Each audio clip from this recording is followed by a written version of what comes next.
രാമോ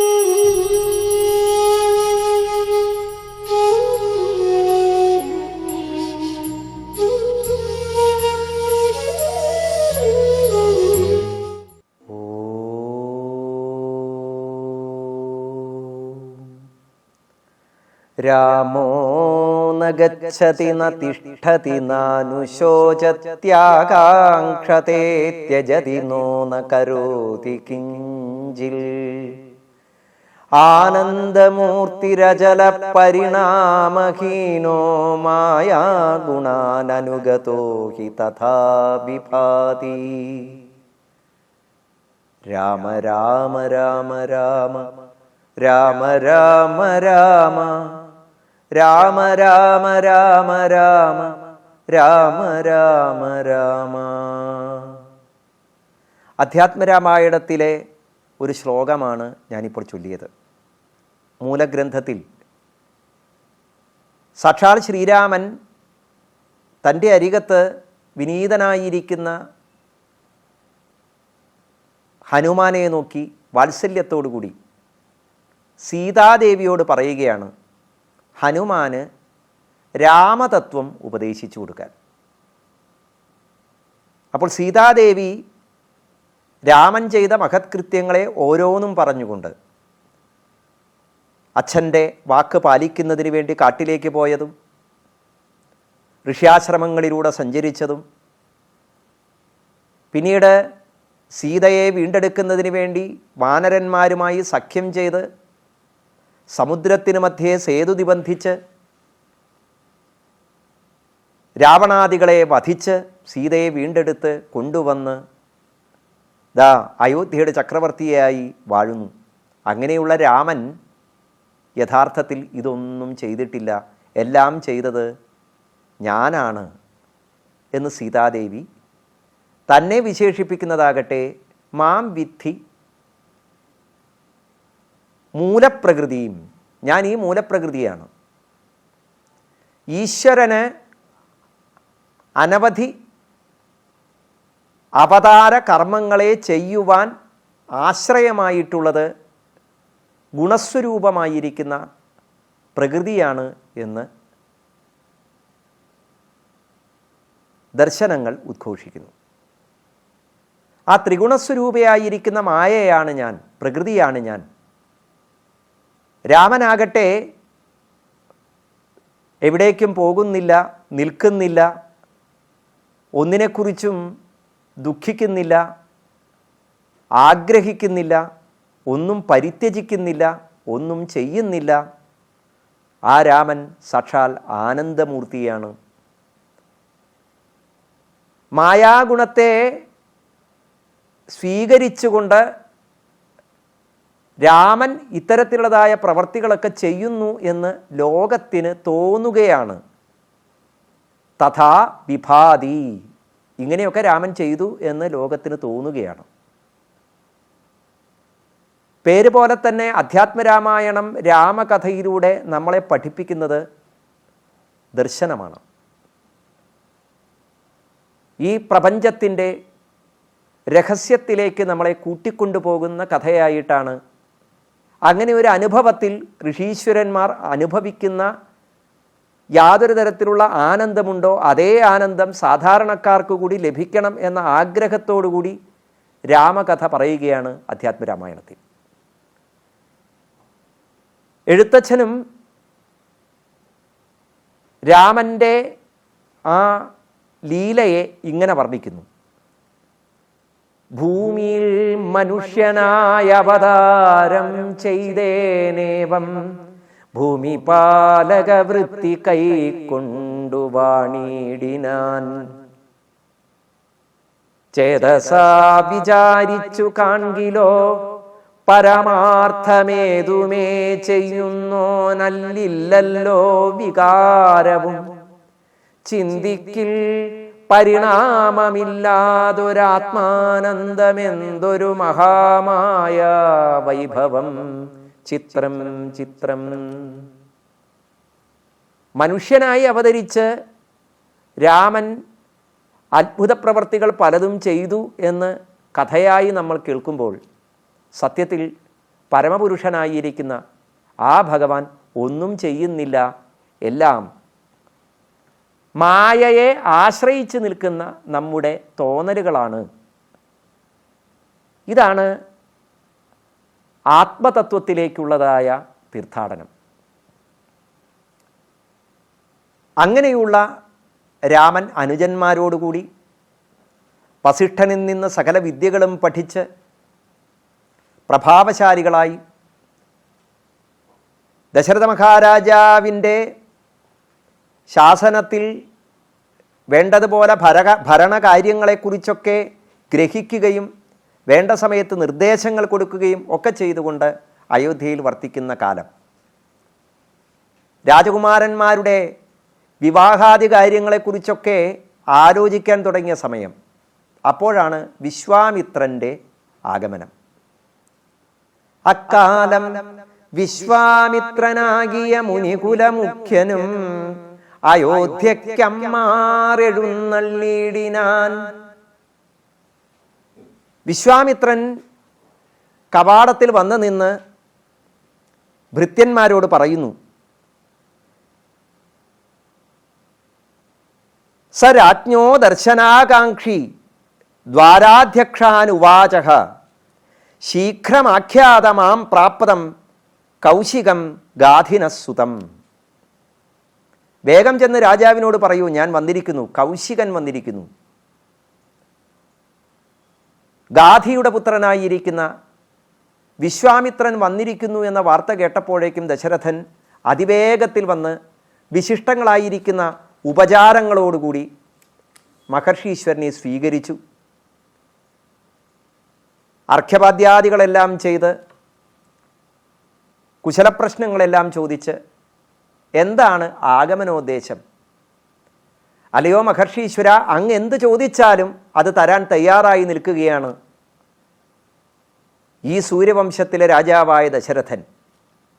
ഞങ്ങളെല്ലാവരും അങ്ങയ്ക്ക് വേണ്ടി അങ്ങ് എന്താജ്ഞാപിച്ചാലും അത് ചെയ്യാൻ തയ്യാറായി അങ്ങയുടെ വാക്കുകൾക്കായി കാത്തു നിൽക്കുന്നു, അനുജ്ഞയ്ക്കായി കാത്തു നിൽക്കുന്നു എന്നിങ്ങനെ വിനീതഭാവത്തിലുള്ള ദശരഥ മഹാരാജാവിൻ്റെ വാക്കുകൾ കേട്ട് വിശ്വാമിത്ര മഹർഷി പറഞ്ഞു, അല്ലയോ ദശരഥ മഹാരാജാവേ, ആശ്രമവാസികളായിരിക്കുന്ന മഹർഷിമാർ വളരെയധികം പ്രതിബന്ധങ്ങളിലൂടെയാണ് ഇപ്പോൾ കടന്നു പോകുന്നത്. ഞാനൊരു യാഗം ദീക്ഷിച്ചു, പക്ഷേ ആ യാഗം ചെയ്യാനായി എനിക്ക് സാധിക്കുന്നില്ല. അതിന് കാരണം ദുഷ്ടന്മാരായിരിക്കുന്ന രാക്ഷസന്മാരാണ്. ഋഷ്യാശ്രമങ്ങളിൽ മഹർഷിമാർക്ക് അവരുടെ ധർമ്മങ്ങളെ അനുഷ്ഠിക്കാൻ പറ്റാത്ത വിധം രാക്ഷസന്മാർ ശല്യം ചെയ്തുകൊണ്ടിരിക്കുന്നു. അവരെ നിഗ്രഹിച്ചു യാഗത്തെ രക്ഷിപ്പാനായ അവനീപതേ രാമദേവനെ അയക്കേണം. പുഷ്കരോദ്ഭവപുത്രൻ തന്നോടു നിരൂപിച്ചു ലക്ഷ്മണനെയും കൂടെ നൽകണം മടിയാതെ. ആ രാക്ഷസന്മാരെ മുഴുവൻ നിഗ്രഹിച്ച് യാഗത്തെ പരിരക്ഷിക്കണം. അതിനുവേണ്ടി അല്ലയോ ദശരഥ മഹാരാജാവെ, അങ്ങയുടെ പുത്രനായ ശ്രീരാമദേവനെ എന്നോടൊപ്പം അയക്കണം. വസിഷ്ഠ മഹർഷിയോട് കൂടി ആലോചിച്ച് ലക്ഷ്മണനെയും കൂടെ അയക്കാം. ഇങ്ങനെ വിശ്വാമിത്ര മഹർഷിയുടെ വാക്കുകൾ കേട്ടുകഴിഞ്ഞപ്പോൾ ദശരഥ മഹാരാജാവ് സ്തബ്ധനായി. എന്താ മറുപടി പറയേണ്ടത് എന്നറിയാതെ വിഷമിക്കുകയാണ്. എന്ത് ചോദിച്ചാലും തരാം എന്ന് വാക്ക് കൊടുത്തു കഴിഞ്ഞു. വാക്ക് പാലിക്കുന്നവരാണ് സൂര്യവംശ രാജാക്കന്മാരെല്ലാവരും. ഇപ്പോൾ വിശ്വാമിത്രൻ ആവശ്യപ്പെട്ടിരിക്കുന്നത് തൻ്റെ പുത്രനെ യാഗരക്ഷയ്ക്കായി കാട്ടിലേക്ക് അയക്കണം എന്നാണ്. ദശരഥ മഹാരാജാവിന് ഇതൊട്ടും സമ്മതമല്ല. അദ്ദേഹം അതിന് സ്വയം ന്യായീകരിക്കുന്ന ചില കാര്യങ്ങളുണ്ട്. വസിഷ്ഠ മഹർഷിയുടെ അരികത്ത് ചെന്ന് ദശരഥ മഹാരാജാവ് പറയുകയാണ്, ചത്വാരോമരതുല്യാസ്തേ തേഷാം രാമോതി വല്ലഭ രാമസ്ത്വിതോ ഗച്ഛതി ചേത് ന ജീവാമി കഥഞ്ജന. 4 വീരന്മാരായിരിക്കുന്ന പുത്രന്മാരെ ഈശ്വരന്മാർ എനിക്ക് തന്നു. എത്രയോ കാലം സന്തതികളില്ലാതെ വിഷമിച്ച് ഒടുവിൽ മഹായാഗം ചെയ്ത് ആ യാഗത്തിൻ്റെ അനുഗ്രഹമായിട്ടാണ് എനിക്ക് പുത്രന്മാരെ ലഭിച്ചത്. അതിൽ എല്ലാവരും എനിക്ക് സമരാണ്. പക്ഷേ രാമനില്ലാതെ ഒരു നിമിഷം പോലും എനിക്ക് ജീവിക്കാൻ സാധിക്കുകയില്ല. രാമസ്ത്വിതോ ഗച്ഛതി ചേൽ, രാമൻ എന്നെ വിട്ടു പോവുകയാണെങ്കിൽ ന ജീവാമി കഥഞ്ജന, ഞാൻ പിന്നെ ജീവിച്ചിരിക്കില്ല. ഊനഷോഡശ വർഷോ മേ രാമോ രാജീവലോചന ന യുദ്ധയോഗ്യതാമസ്യ പശ്യാമി സഹരാക്ഷസൈ. വാത്മീകി രാമായണത്തിൽ ഈ ദശരഥൻ്റെ പരിദേവനങ്ങൾ വിസ്തരിച്ച് വർണ്ണിക്കുന്നുണ്ട്. രാമൻ ഇപ്പോൾ 16 വയസ്സായിട്ടില്ല. രാക്ഷസന്മാരുമായിട്ട് എങ്ങനെയാണ് രാമൻ യുദ്ധം ചെയ്യുക? അതിനുള്ളതായ ശക്തി എങ്ങനെയാണ് ഈ കുട്ടികൾക്ക് ഉണ്ടാവുന്നത്? എന്തു ചൊൽവതു ഗുരോ നന്ദനൻ തന്നെ മമ സന്ധ്യജിച്ചിടുവതിനില്ലല്ലോ ശക്തിയൊട്ടും. എത്രയും കൊതിച്ച കാലത്തിങ്കൽ ദൈവവശാൽ സിദ്ധിച്ച തനയനാം രാമനെ പിരിയുമ്പോൾ നിർണയം മരിക്കും ഞാൻ. രാമനെ നൽകിയിടാഞ്ഞാൽ അന്വയനാശം കൂടെ വരുത്തും വിശ്വാമിത്രൻ. ആ രാമനെ വിശ്വാമിത്രൻ്റെ ഒപ്പം അയക്കുകയാണെങ്കിൽ തീർച്ചയായും പിന്നെ ഞാൻ ജീവിച്ചിരിക്കില്ല എന്നാണ് ദശരഥൻ വസിഷ്ഠനോട് കരഞ്ഞുകൊണ്ട് പറയുന്നത്. ഇനിയിപ്പോൾ രാമനെ കൊടുക്കാഞ്ഞാലോ വിശ്വാമിത്രൻ ഈ വംശത്തെ തന്നെ ശപിച്ച് ചിലപ്പോൾ മുടിച്ചു കളയും. പിന്നെ ദശരഥൻ പറയുന്ന അതിനുള്ള ചില പരിഹാര മാർഗങ്ങൾ. എന്തിനാ രാമനെ തന്നെ വിട്ടുതരുന്നത്? രാക്ഷസന്മാരെ നിഗ്രഹിക്കാനല്ലേ. ദശരഥൻ ആരാണ്? സൂര്യവംശത്തിലെ രാജാവ്. ദേവലോകത്ത് പോയി ദേവന്മാരെ ആക്രമിക്കാൻ വരുന്ന അസുരന്മാരെ യുദ്ധത്തിൽ പരാജയപ്പെടുത്തി ദേവന്മാർക്ക് പോലും സൗഖ്യം കൊടുത്ത ആളാണ് ദശരഥ മഹാരാജാവ്. അതുകൊണ്ട് അദ്ദേഹം പറയുന്നു, ജയമക്ഷൗഹിണീ സേന യസ്യാഹം പതിരീശ്വര അനയ്യാ സഹിതോ ഗത്വാ യോദ്ധാഹം തൈർനിശാചരേഹി. വലിയ വലിയ അക്ഷൗഹിണികളുടെ മുഴുവൻ ആധിപത്യമുള്ള ആളാണ് ഞാൻ. അപ്പം ഞാൻ വിശ്വാമിത്രൻ്റെ ഒപ്പം ചെന്ന് ആ രാക്ഷസന്മാരെയൊക്കെ മുടിച്ചു കളയാം. ബാലോ ഹ്യകൃത വിദ്യശ്ച നച വേത്തി ബലാബലം നചാസ്ത്രബല സംയുക്തോ നച യുദ്ധവിശാരദ. ഈ ശ്രീരാമനാണെങ്കിലോ ഇപ്പോഴും കൊച്ചുകുട്ടിയാണ്. യുദ്ധത്തിൽ ബലമെന്ത് ബലമില്ലായ്മയെന്ത് എന്നൊന്നും തിരിച്ചറിയാനുള്ള പ്രായമായിട്ടില്ല. രാക്ഷസന്മാരാണെങ്കിലോ മായായുദ്ധം ചെയ്യുന്നവരാണ്. നചാസൗ രക്ഷസാം യോഗ്യ കൂടയുദ്ധാഹി രാക്ഷസാഹ. കൂടയുദ്ധം ചെയ്യുന്നവരാണ് ഈ രാക്ഷസന്മാര്.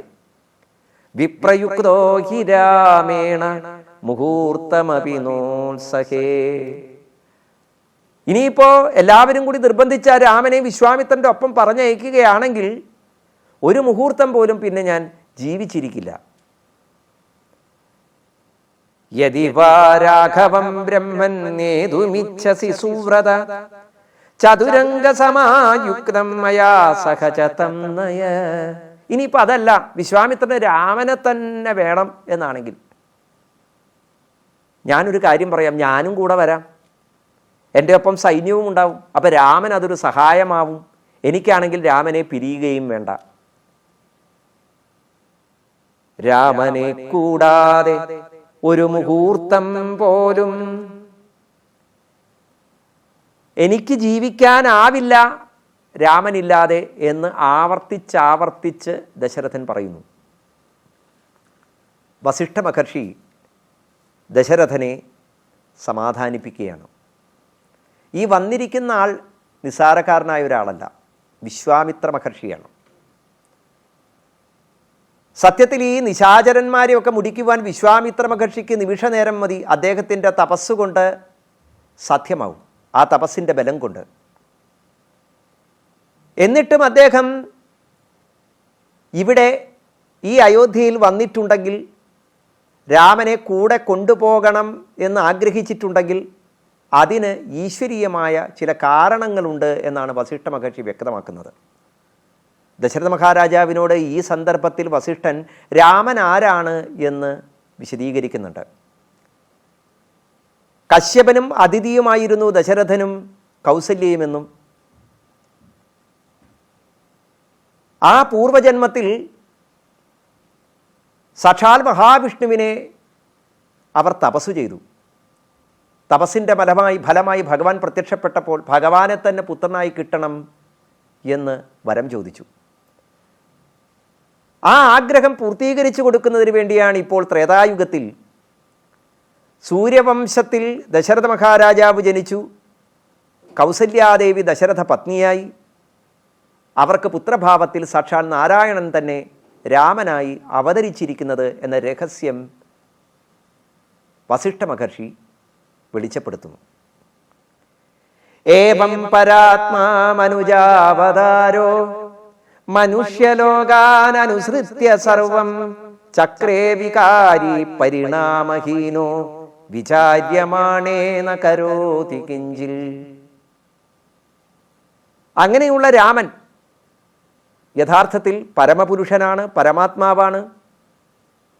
ആ രാമൻ്റെ മഹത്വം ലോകത്തിന് മുഴുവൻ ബോധ്യപ്പെടുത്തി കൊടുക്കുന്നതിന് വേണ്ടിയാണ് വിശ്വാമിത്ര മഹർഷി അയോധ്യയിലേക്ക് വന്നിരിക്കുന്നത് എന്ന് കേട്ടുകഴിഞ്ഞപ്പോൾ ദശരഥ മഹാരാജാവിന് സമാധാനമായി. പക്ഷേ ഈ രഹസ്യങ്ങളൊക്കെ വെളിച്ചപ്പെടുത്തുന്ന രംഗം പലപ്പോഴും രാമായണത്തിൽ നമുക്ക് കാണാൻ സാധിക്കും പലരോടും. ഈ വെളിച്ചപ്പെടുത്തുന്ന സമയത്ത് അത് മനസ്സിലാക്കുന്നുണ്ടെങ്കിലും അടുത്ത നിമിഷം അതെല്ലാം മറന്നു പോകുന്നവരാണ് എല്ലാവരും. അതാണത്രേ മായയുടെ പ്രഭാവം.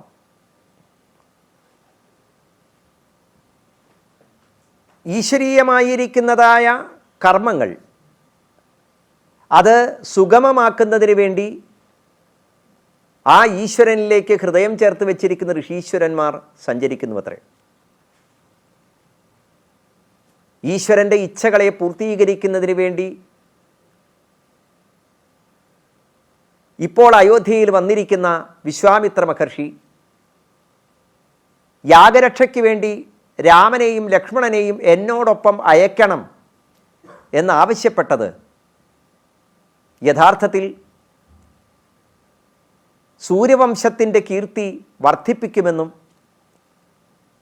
അതിലൂടെ രാമൻ്റെ മഹിമ എന്താണെന്ന് ലോകം അറിയുമെന്നും വസിഷ്ഠ മഹർഷി ബോധ്യപ്പെടുത്തി കൊടുത്തപ്പോൾ ദശരഥൻ വിശ്വാമിത്ര മഹർഷിയുടെ മുമ്പിൽ ചെന്ന് വിധിപ്രകാരം അദ്ദേഹത്തെ ഉപചരിച്ച് രാമനെയും ലക്ഷ്മണനെയും കൂടെ പറഞ്ഞയക്കാം എന്ന് വാക്കുകൊടുക്കുന്നു. ഒരു നിമിഷം പോലും വൈകിക്കാതെ യാത്ര പുറപ്പെടുന്ന വിശ്വാമിത്രനോടൊപ്പം രാമലക്ഷ്മണന്മാർ അച്ഛനമ്മമാരുടെ അനുഗ്രഹം വാങ്ങി വസിഷ്ഠ മഹർഷിയുടെ പാദങ്ങളിൽ നമസ്കരിച്ച് യാത്രയാവുന്നു. ഇനി നമുക്ക് കേൾക്കാനുള്ള കഥ വിശ്വാമിത്രനോടൊപ്പം കാട്ടിലൂടെ യാത്ര ചെയ്യുന്ന രാമലക്ഷ്മണന്മാർക്ക് ആ പ്രകൃതിയുടെ ഓരോ ഭാവങ്ങളെയും കണ്ട് അവർക്കുണ്ടാകുന്ന ആശ്ചര്യങ്ങളെ വിശ്വാമിത്ര മഹർഷി അനവധി തരത്തിലുള്ള കഥകളിലൂടെ പുരാവൃത്തങ്ങളിലൂടെ അറിവ് പകർന്നു കൊടുക്കുന്നതും അറിവായി പകർന്നു കൊടുക്കുന്നതും ഏറ്റവും വിശേഷപ്പെട്ടതായ അസ്ത്രവിദ്യകളും മറ്റും ഉപദേശിച്ചു കൊടുക്കുന്നതും ഒക്കെയായ രംഗങ്ങളാണ്. അതെല്ലാം നമുക്ക് ഇനിയുള്ള അധ്യായങ്ങളിൽ കേൾക്കാം. എല്ലാവർക്കും നമസ്കാരം. രാമ രാമ രാമ രാമ രാമ രാമ രാമ രാമ രാമ രാമ രാമ രാമ രാമ രാമ